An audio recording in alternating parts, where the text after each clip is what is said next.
libertador, en síntesis, para escuchar conversaciones de celulares. Y además comprometió a Scioli. ¿Cómo lo hizo?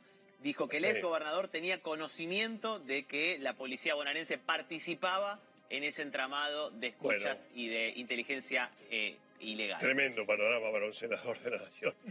Gracias por venir, ¿Cómo le va? Gracias por la invitación, Mauro, y buenas noches a todos. Gracias. ¿Falta alguna ahí? ¿O qué interesa, Lindo Solari? Sí, lo último que teníamos, Mauro, era de los desaparecidos, que confirmar Ritondo busca a uno porque solo hay una denuncia. Y resaltamos... ¿Falta una persona a encontrar? Oficialmente, pero nos dicen, lo que te contábamos antes, que puede haber más gente y que esa gente tiene que hacer la denuncia, es lo que están pidiendo las autoridades. Si no hay denuncia, no es oficial y no lo buscan oficialmente. No vale solo con pedir en las redes que se busque, sino que hay que hacer la denuncia de la policía. Está bien, pero hay una persona que no volvió a la casa. Oficialmente una. Una que no volvió a la casa. No.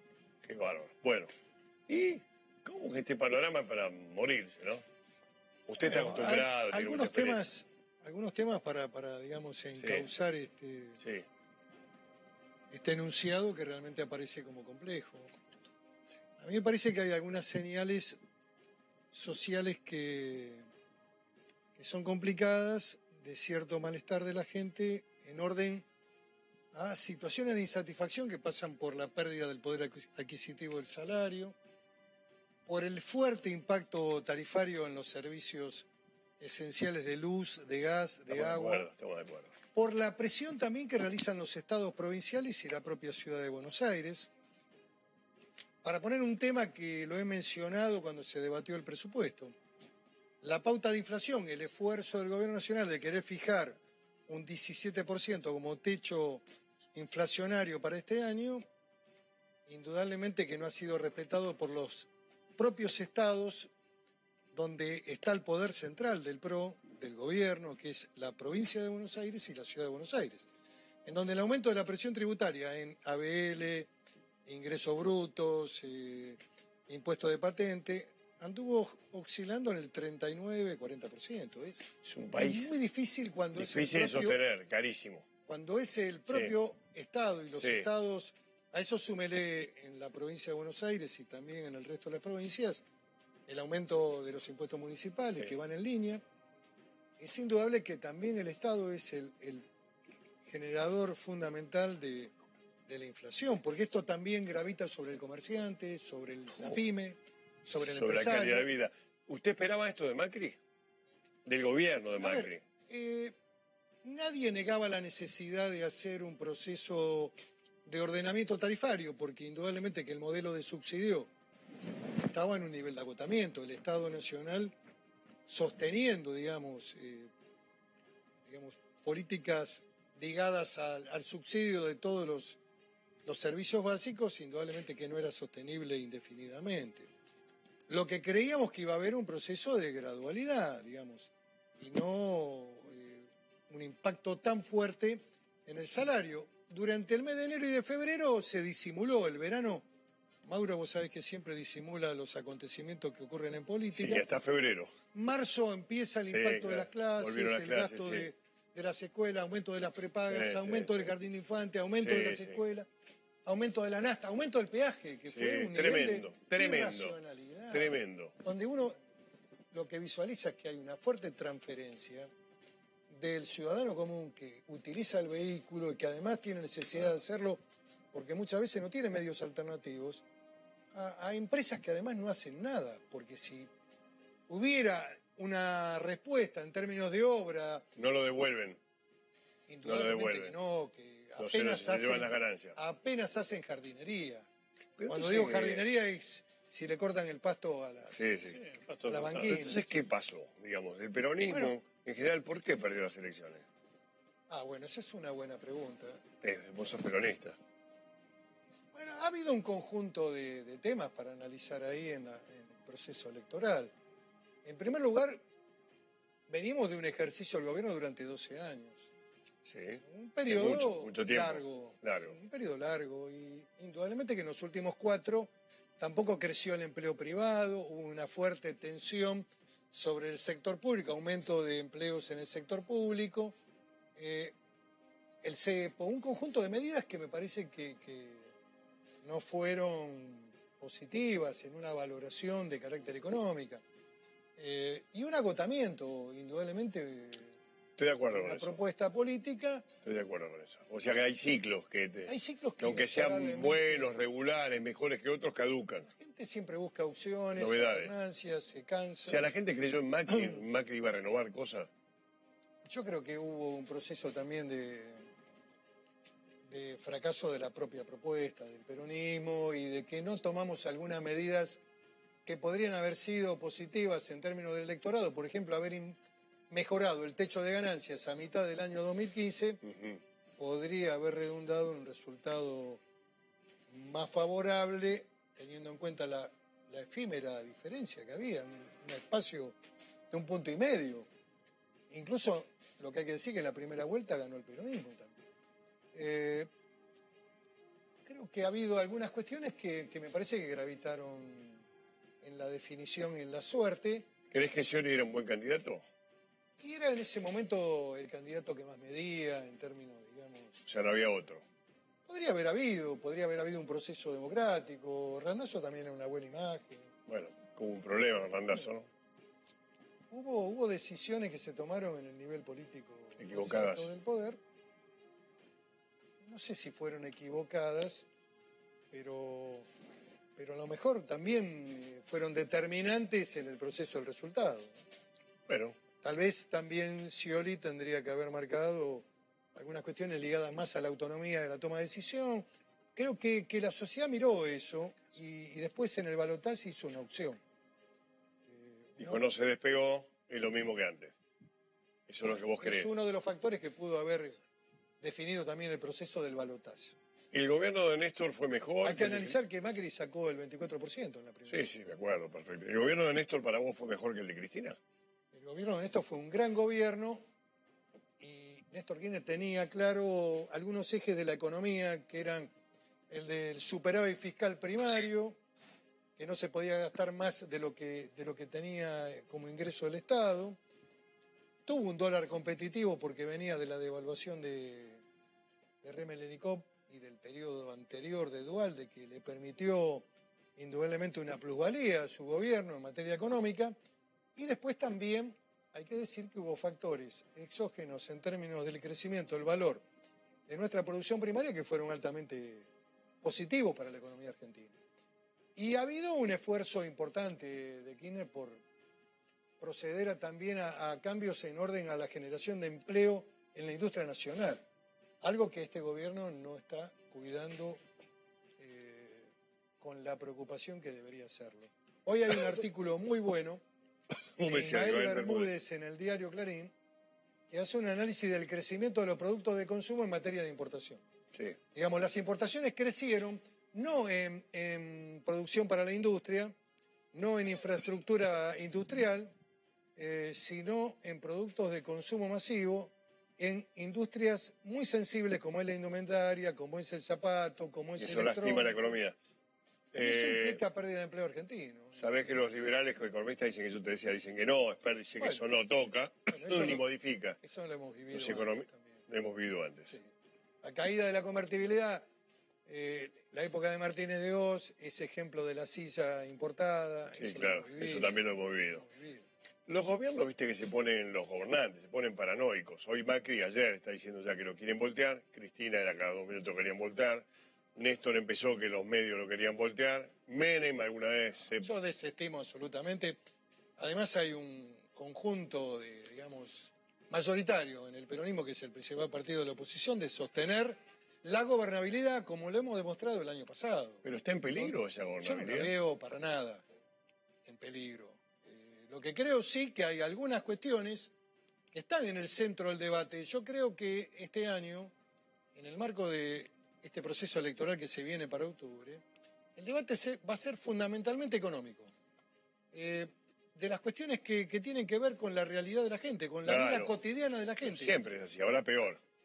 Mucho Ahora más, estoy mucho de más acuerdo. acentuado. Mucho más acentuado Mucho porque más acentuado. la vida es insostenible. Yo creo que hay algunos rumbos que sin dejar de sostener sus principios y sus lineamientos que llevaron adelante la propuesta electoral, a mí me parece que el gobierno tiene que mirar que el mundo también está cambiando, que los principales países del mundo, lo que está pasando en Europa Occidental, lo que está pasando en el debate en Francia hoy, donde puede ganar la extrema derecha, lo que ha pasado en Estados Unidos, lo que pasó con el Brexit en Inglaterra, lo que pasó con el plebiscito Matteo Renzi en Italia, indica que los países tienden a cuidar su industria, a preservar el empleo, a tratar de defender sus intereses, en un mundo donde la complejidad de la globalización ha generado efectos y consecuencias negativas en lo que hace a la generación de empleo, sumado al proceso de la tecnología también, que indudablemente... Y la robótica que viene, hace perder empleo. El estadio final, digamos. Exactamente. Entonces, digo, el mundo que estaba planteado en el debate del 2015, en donde... Cambió todo. Cambió. Va cambiando cada rato. Está cambiando. Está cambiando, Mauro. La cultura del mundo. Indudablemente, me parece que habría que ser precavidos y que hay sectores de la industria nacional, lo que es la producción de hierro, producción de aluminio, el desarrollo de nuestra industria indumentaria, zapato, que la Argentina tiene un nivel de calidad extraordinario, el empleo urbano, fabril del conurbano bonaerense, de la provincia de Santa Fe, de Córdoba, ese empleo que si se pierde la gente va a la desocupación. Habría que ¿Está pasando eso, lo ves? Y hay pérdida de empleo. Hay pérdida de empleo. Hay pérdida de empleo sostenida. Hay pérdida de empleo sostenida y hay suspensiones que se dan. Sí. Y esto también lo que está preocupando a la CGT, que ha tenido un comportamiento ejemplar. La CGT ha sido muy responsable. Paró el paro. No. Lo mantuvo ahí. Yo no diría eso. Han tenido durante todo el año pasado una actitud de alto nivel de prudencia, de estoy correspondiendo a lo que vos decís. En los grandes temas. No quiso hacer el paro ahora, pero no. Yo creo que lo van a hacer ahora. lo van a fijar. Viene la semana que viene. Y seguramente van a fijar la fecha. Y además porque tienen que responder a sus bases. Pero la dirigencia gremial argentina ha tenido una actitud de responsabilidad política e institucional y también de cuidado del empleo. Yo me recuerdo cuando vinieron al Congreso a plantearnos, cuidado que se está despidiendo gente, cuidado que están ingresando artículos importados que lesionan la producción nacional, cuidado con los textiles, que es más fácil importar de China y despedir gente y no fabricar en la Argentina, sustituyamos importación por empleo. Esto está pasando en otras industrias, en la del papel. ¿Vos hablás con la gente del PRO, de Cambiemos, vos hablás con todos? No, yo converso con el ministro del Interior, he tenido diálogos. Sí. Tengo diálogo. Pero vos hablas con todos, porque sos conocido todos. Le he manifestado... Debes hablar como con Emilio Monzó. También, por supuesto. Mucho, seguramente. ¿Y ellos tienen conciencia que está pasando esto o no? Yo creo que ellos, que son hombres también de formación política, tienen una mirada de preocupación. ¿Tienen? ¿Y cómo no la van a tener? El presidente Díaz ratificó el rumbo ayer. Hay una vieja frase de general que la verdad es la única realidad, o la realidad es la única verdad. Pero cuando vos escuchás a tipos como, a señores como Peña y demás, no ves que están preocupados, te dicen que está todo bien. ¿O no? Bueno, hay un discurso optimista que es necesario tener para gobernar la Argentina. Hay que tener mucha voluntad y mucho optimismo para que... Pero bueno, también hay que analizar las cosas que pasan en la realidad cotidiana. Sí, yo veo un proceso en Argentina complejo también, que no empezó ahora, Mauro. La pérdida de empleo y el no crecimiento en el empleo privado es un proceso que viene de los últimos 4 o 5 años. Esto hay que decirlo, porque está bien. No somos justos. Lo que había crecido en los últimos 4 o 5 años es el empleo público. Ha habido una tensión. ¿Cuándo hay tensión? Bueno, era esa ideología, ¿no? ¿Cuándo hay tensión sobre el sector público? Y cuando no hay en la actividad privada. Entonces la mamá va a hablar al intendente y le dice, mirá, tengo el pibe, está desocupado, ponémelo a trabajar. Esto es así, Mauro, esta es la realidad. Entonces crece el empleo público. Esos son los vicios del empleo público, pero la ideología es otra cosa. No los vicios, sí, sino que son consecuencia de la realidad cuando no hay inversión en la Argentina y no hay crecimiento de la actividad privada. Esto es lo que indudablemente el gobierno ha tenido, y en este año no ha habido indudablemente el nivel de inversiones que se esperaba, las expectativas. Y nosotros del peronismo, desde un peronismo que cree que tiene que también reconstruirse sobre bases democráticas, participativas, un proceso de generación de nuevos dirigentes, donde tiene que aparecer la generación intermedia del peronismo, de hombres que tienen hoy, digamos, responsabilidad de gobierno como gobernadores. Hay dirigentes que están en el Frente Renovador, que han tenido su origen en el peronismo, como puede ser Massa, Randazzo, Bordet, Urtubey del otro lado. Ahora quiero hablarte con todo el respeto y el cariño, tenemos mucha confianza, de vos. Con vos de vos, si no te molesta.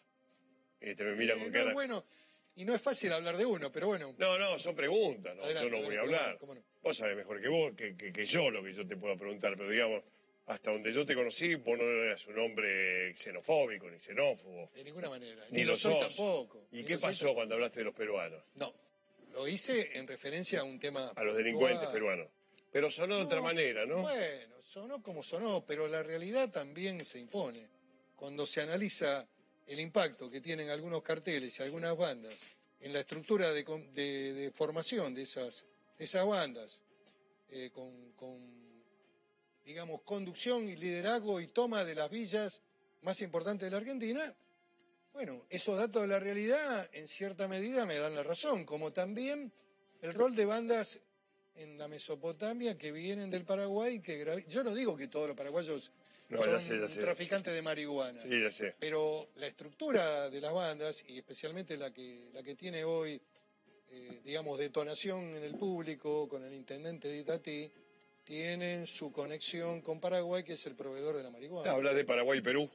Hablo de Paraguay y Perú en orden a la cocaína y a la marihuana. Digamos que son factores fundamentales en el tráfico ilícito de la Argentina, que además la Argentina dejó de ser un país de tránsito. Este verso que teníamos en la década de los 90, que vos recordás, que se decía siempre para gambetear el tema y eludir la responsabilidad de ir a fondo con esta cuestión. No, somos un país de tránsito, todo va para afuera. Argentina hoy es un país donde se vende y donde impacta fundamentalmente en los sectores más humildes y con productos además que deterioran y destruyen la salud, como el Paco y otro tipo de...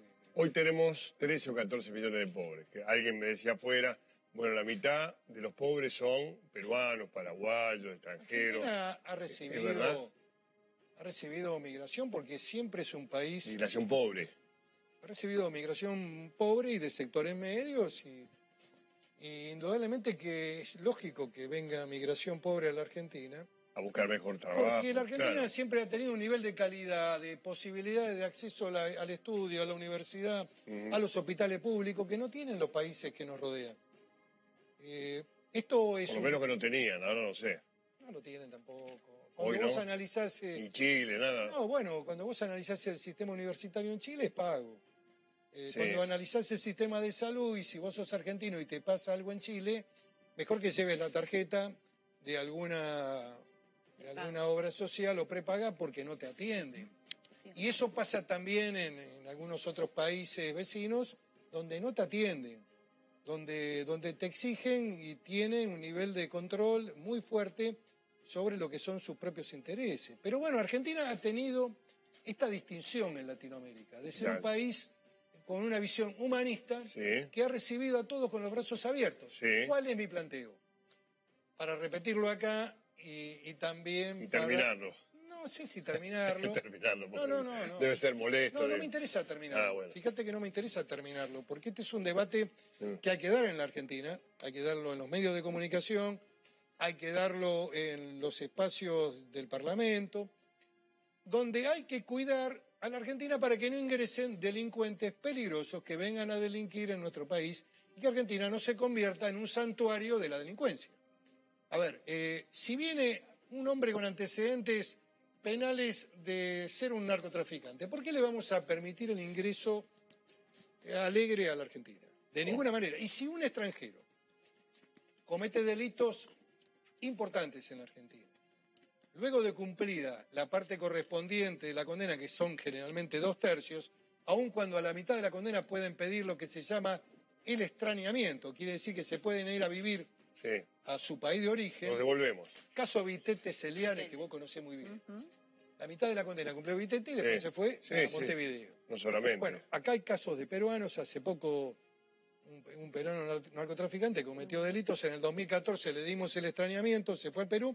En el 2015 ingresó por una vía ilegal y volvió a cometer delitos. Se lo dimos a un español que acosó a un chico, Matías Bañato, también, que le mató a toda la familia. Bañato, que hoy es uno de los reclamos de las víctimas. Claro, se lo dimos a todo el mundo. Volvió alegremente. Lo que quiero decir es, Argentina tiene que cuidar sus fronteras, tiene que evitar que ingresen delincuentes peligrosos, Pero, que vengan a desarrollar actividades... ¿por qué ingresan? ¿Por ineficacia? ¿Por saber Ingresan porque nuestras fronteras son muy porosas. Y porque ingresan además también por el propio aeropuerto. Pero ingresan por Ezeiza. Entran por Ezeiza, por el aeropuerto. ¿Por qué lo dejamos entrar?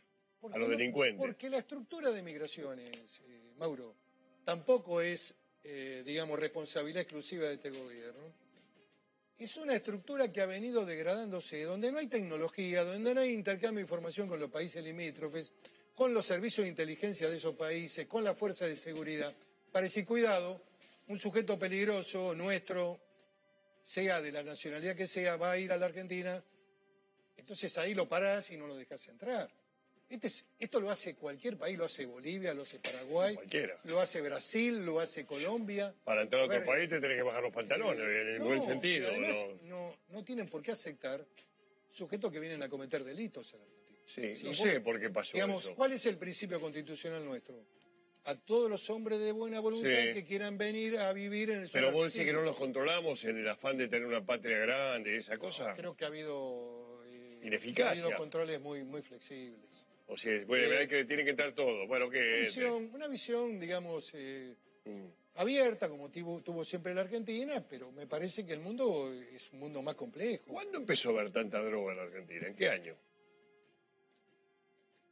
No sé si se puede definir un punto. Sí, puede ser hace 10, 12 años, 15, 22. La droga aparece en las primeras manifestaciones de organizaciones delictivas. En la década del 90, con lo que fue... Te recordarás un caso famoso que fue la Operación Langostino, donde había ciudadanos colombianos y habían elegido Buenos Aires como un centro de distribución hacia Europa y Estados Unidos. Ahí empezó, decimos, el A mí me parece que ahí empezó un nivel de organización delictiva. Ajá. Que no paramos nunca. Y yo creo que después se fue consolidando porque la vía de Buenos Aires era una vía menos controlada que la vía del Perú o la vía de Colombia.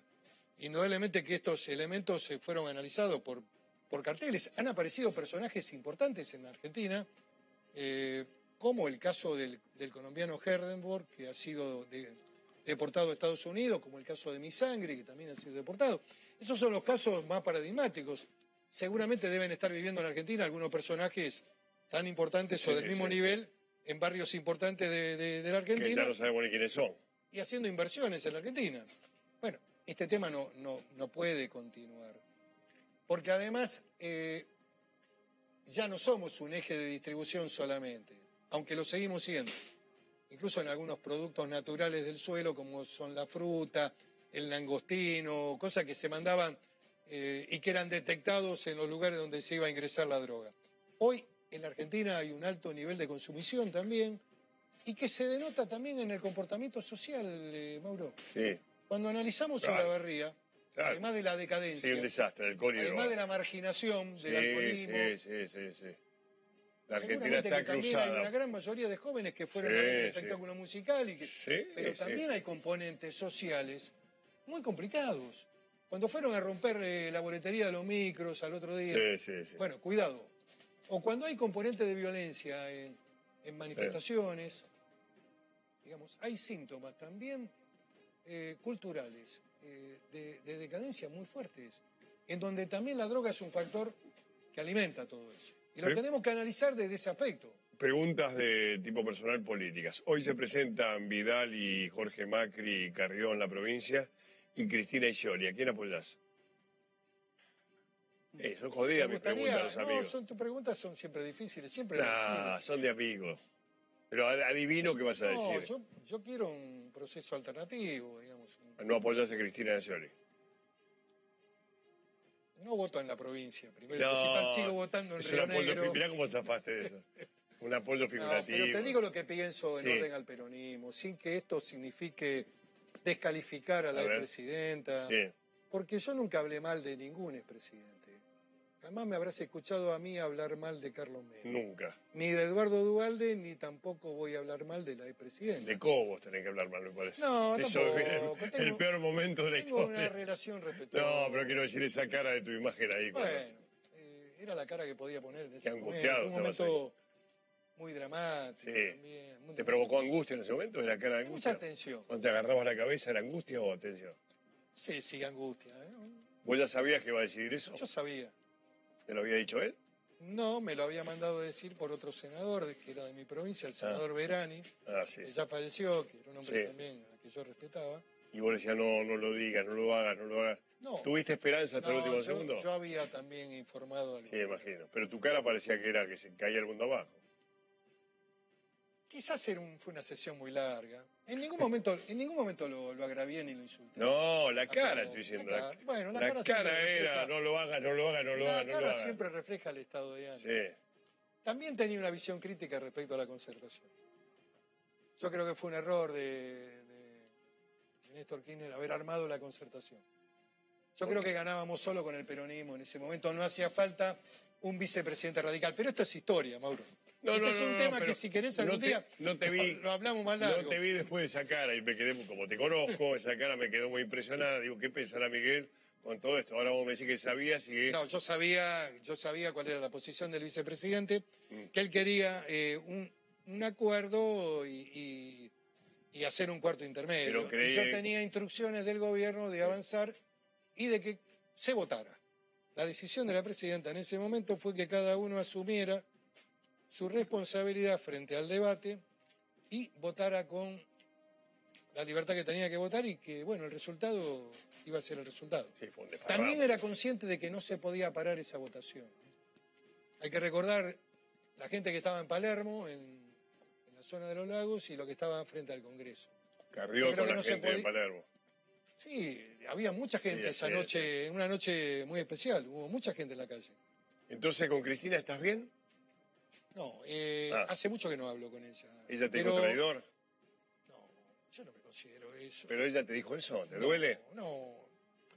Dice que lo dijo en alguna charla telefónica. Yo, lo dijo en alguna charla telefónica, ¿verdad? A ver, en las charlas telefónicas muchas veces se dicen cosas. Bueno. Yo no le doy ninguna entidad. Le dijo pelotudo a Parrilli. Bueno, no le doy entidad a esa escucha porque además hay una discusión también sobre la validez de la escucha. Está muy bien. Así que no le doy entidad. Además sos un caballero.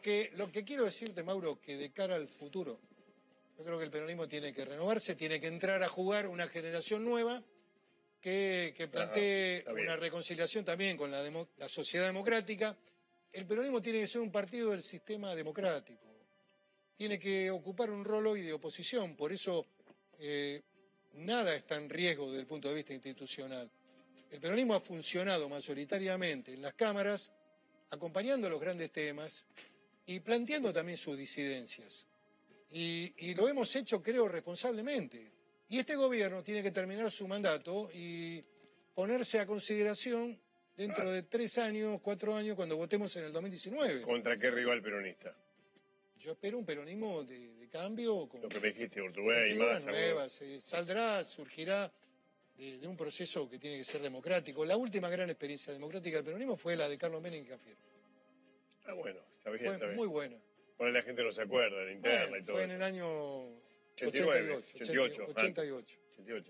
Y hubo una voluntad del partido de ir a ese proceso democrático. Los pudimos hacer antes porque no lo vamos a hacer ahora. Me parece que hay que... Vos mismo dijiste que los tiempos cambian culturalmente, políticamente. Bueno, mucho han cambiado, sí, y lo que creo también que el peronismo muchas veces en el poder ejerce un poder muy, muy férreo, muy duro, y hay también un concepto de la disciplina y del orden partidario y del acompañamiento. ¿Macri es un buen o mal presidente? No, yo no, en primer lugar, no quiero subestimar a nadie que haya llegado a la ¿Puedo decir un buen presidente?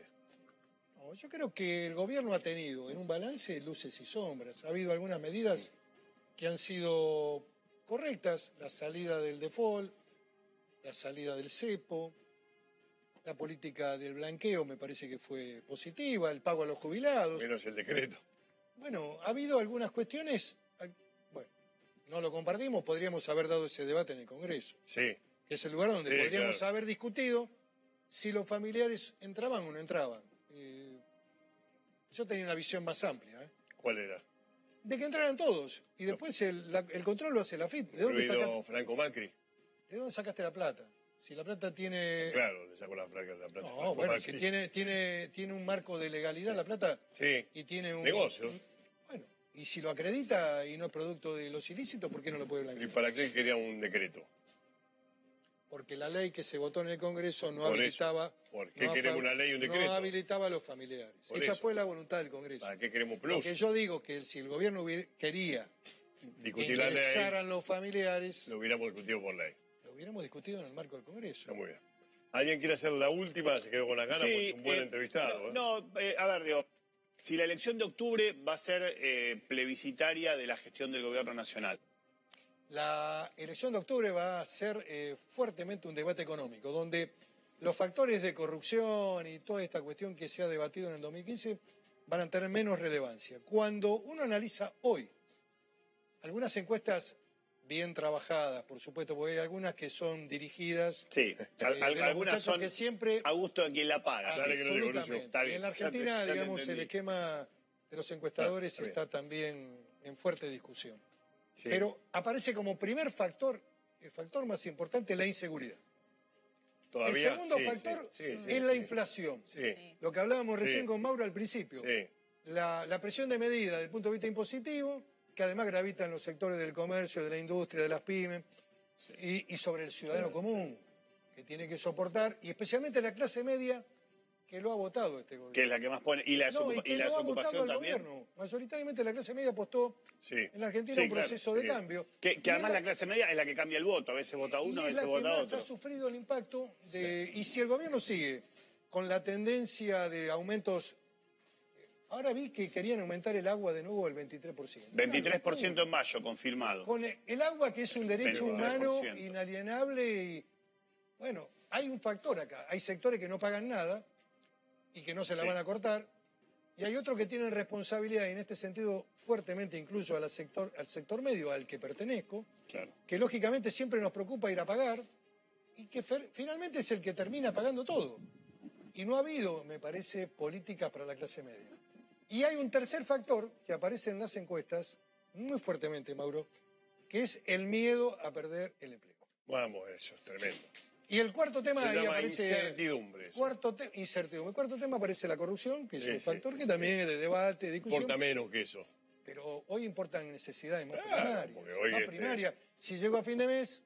Entonces, ¿qué digo como síntesis? Me parece que es importante que el gobierno tenga una actitud de cambio, que hay cosas que puede modificar, que puede modificar el rigor tributario, el rigor de ajustar la tarifa y no ahorcar a la gente que vive de un sueldo.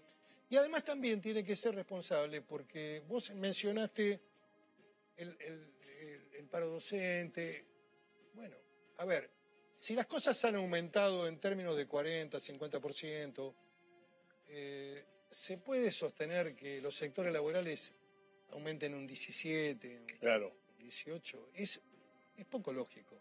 A mí me parece que la pauta de inflación van a tener que cambiarla, ir a valores más razonables. Bancarios ha cerrado al 24,7. Te dice que la provincia está quebrada y te dice, ¿cómo no tenemos plata para pagar? ¿Cómo hacemos? Bueno, esta fue la respuesta de los docentes. El Estado Nacional viene ayudando a la provincia permanentemente. Siempre la ayudó. Este año también, que pasó, la ayudó. ¿Vos decís que hay que darle 35 a los docentes? No, yo digo que el porcentaje de un 17, un 18 es exiguo. Es bajo.